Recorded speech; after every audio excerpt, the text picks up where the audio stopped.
there is no way Starfield's ever gonna make a comeback. Like, come on, it's been 4 months since release, and while the overall reception in the beginning, to me at least, seemed to be anywhere from questionably positive to mixed, right now, it's not looking so hot. Some might still argue that no, Starfield's always been great and still is. Much of that enthusiasm seems to have been shadowed by waves of negative reviews since the past few weeks, especially coming out of the holiday season. Sure, Steam ratings are still, to a degree, susceptible to manipulation, even if you take into account Valve's policy with regards to review bombings. The last time they did take action was with Life is Strange 2, if memory serves me right.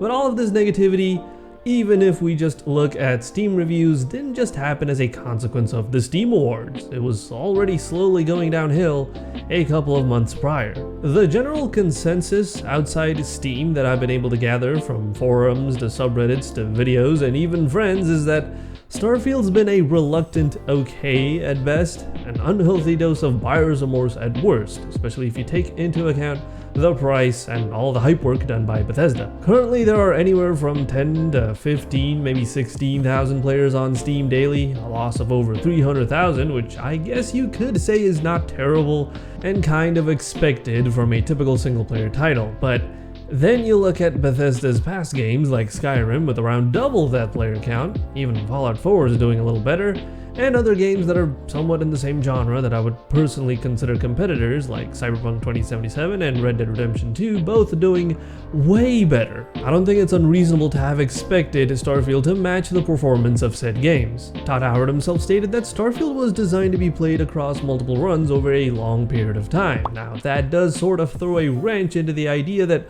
Starfield is your typical single player title people are supposed to beat and move on from.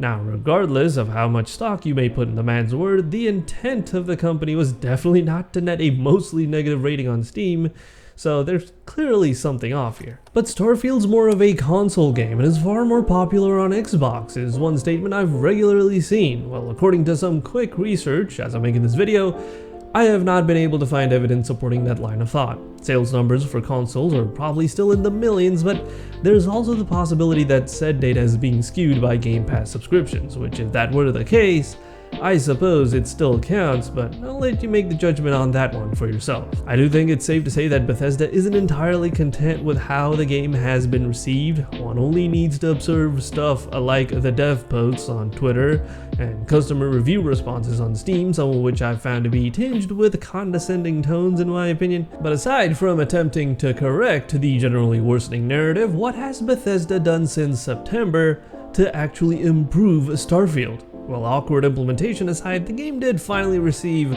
official support for DLSS, brightness, and FOV settings, though it did take them about a month to roll it out, along with a bunch of other gameplay and quest-related bug fixes. Performance on the PC platform has been improved to the point where an RTX 3080 would perform about on par with a 6800 XT as it should. Unfortunately, those improvements do not scale down to the lower end of PC hardware, so players on older 10 and 20 series GPUs will probably never see better frame rates outside of modding, but most if not all of you guys have probably moved on anyway, so it is what it is. There's also been a very recent statement of commitment to continued updates every 6 weeks or so beginning in February, but again, words only go so far with a company like Bethesda. Those updates could be significant content reworks or just simple bug fixes. Judging by how they're trickling the updates, I can't help but feel that the part of the company currently working on Starfield is maybe understaffed.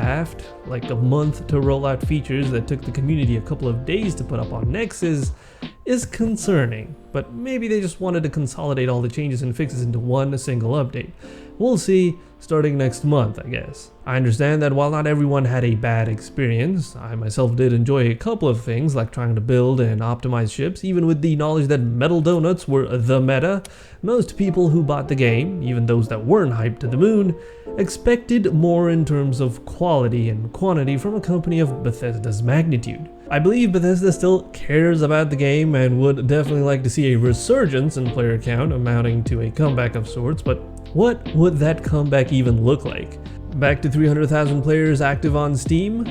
Should Bethesda even bother, or should they just shelve the IP for now and put forth all lessons learned to make sure that the Elder Scrolls 6 doesn't end up performing worse than Skyrim, which was re-released like 7 times across all platforms, if I'm not mistaken? Please feel free to correct me otherwise. Starfield doesn't have to hit top 10 on something like the Steam charts again, like Cyberpunk did a few times I think. Perhaps maintaining a concurrent player count of 30,000 or more with an active or revitalized modding community would be pretty good in my opinion. If they can manage to reverse the mostly negative rating on the Steam store page through regular updates and improvements based on player feedback, that would be quite an achievement, I think. And the Shattered Space DLC, rumored for release in March, is a great window of opportunity for Bethesda to win back some goodwill and generate good PR. And to achieve that would mean things like, and I know this has been beaten to death and may even sound kind of whiny at this point, but better performance, if at all possible anymore. The game still runs mostly the same on a majority of systems out there. I personally don't consider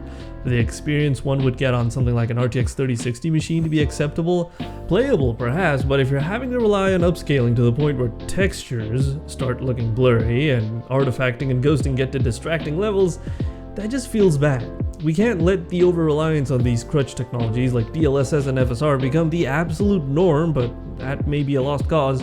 Anyways, outside of just plain FPS increases, Starfield really needs to shed a lot of weight with regards to the UI design and animations. That's the least they should do, I feel. If you don't understand what I mean, go to a site like nexusmods.com and check out the plethora of mods made to cut down on redundant UI animations and features that don't serve anything but create a clunky feel on PC. Put simply, Starfield has to become something that's easy to get in, spend the hour or two you may have, and then get out having felt satisfied while hoping for more next time round. In its current state, loading screens take up a significant portion of gameplay time. It should be, for a lack of better phrasing, less fast travel and more space travel. Why would I sit watching the same screenshots over and over again when I could be doing stuff in some other game that'll also probably run better? I mean, Alan Wake 2 on max settings, ray tracing off at 1080p will run way better on something like a 4060 for example, than Starfield at the same resolution,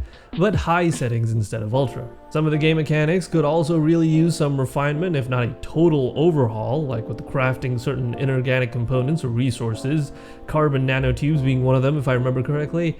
There's actually a couple of ways to get that crafted over at an outpost, neither of which I've found worth doing as you can just purchase them at a trader for a fraction of the time investment. A lot of things just feel like parts of a compilation of ideas from teams working in separate rooms throughout the entire development phase, which was probably a really long time. 25 years maybe. Now, that's everything I'd expect Bethesda to be able to execute realistically. Ideally, I'd honestly like to see Starfield rebuilt from the ground up, kind of like how I end up scrapping a lot of videos and starting over.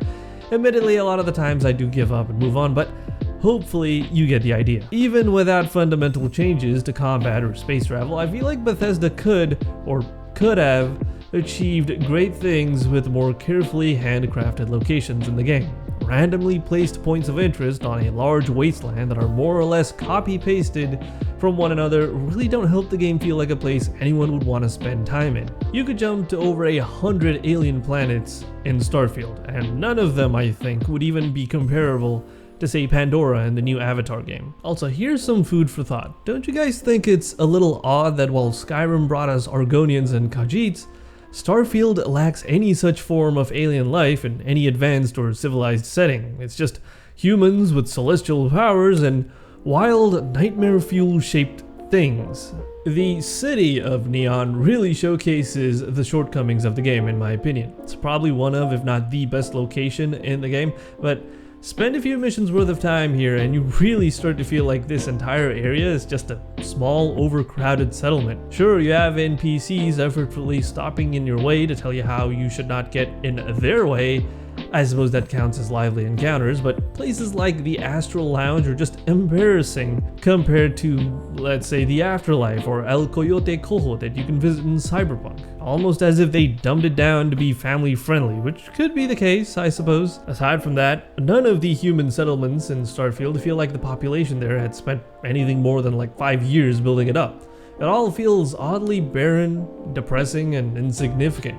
I guess that's partly due to the excessive amount of inhabitable planets and segmented areas in-game being stitched together with loading screens. Also, those large buildings over in New Atlantis feel more like illusions that, in my experience, actually break immersion because the doors there are as functional as the concrete or wallpaper that surrounds them. The skies and stars in this game are also nothing too different from what pasting a PNG you'd find on Google Images would be like. I'm not saying that Bethesda actually used PNGs, or JPEGs is what it'll look more like once you turn on any form of upscaling. I'm saying that wallpaper engine could probably make a more convincing space backdrop than the ones in the game that for some reason has your graphics card crunching numbers hard as if trying to prove the theory of relativity or something. Of course, rebuilding the entire universe of Starfield is kind of unrealistic at this point. Wouldn't put it past modders though, who hopefully with the release of the official SDK will be able to elevate Starfield to an entirely different plane of existence, but that still requires their interest in the game to be existent, or at least reinvigorated. No one's gonna start a multi-year project in a game that, in its current trajectory, may very well be lost to time before Skyrim, or even by the time the next Elder Scrolls releases. Bethesda on their own should be, and this is a very hopium-filled statement, competent enough to bring Starfield up and out of the generally negative rut it's caught in right now. I mean, they did sort of turn Fallout 76 around, right? It's got some content and lots of microtransactions, maybe as much soul as the Scorched, but it's a significantly different product from when it launched. Redfall has also seen some improvements, even though it is kind of too little too late if you were to look at the current player count on Steam. Perhaps it is a lot healthier on consoles, I thought. Then I went on to the internet and I couldn't find anything to back that up. But the point here is there was commitment to improvement and they did deliver on them. With that said, none of those are exactly in-house projects built from the ground up by the Bethesda team. Starfield is, and by that logic, I think it's fair to expect more than just micro quality of life updates being trickled out every month or so. Anyways, these videos are only half as meaningful as they could be with just me talking, so please feel free to leave comments. In the quickly overwhelming world of AI generated content flooding places like YouTube, human content creators, or creators that put some human element in videos, are finding it tougher to shine past the sea of shovelware. If you found this piece of content to be pleasing or entertaining, please do let me know down in the comments, I'd love that. Additionally, consider supporting the channel through Ko-Fi or the Super Thanks feature here on YouTube. There should also be an ultra-wide version of this video available to Patreon backers alongside a bunch of other cool benefits. Check out all the stuff in the description or click on one of the other videos to watch more.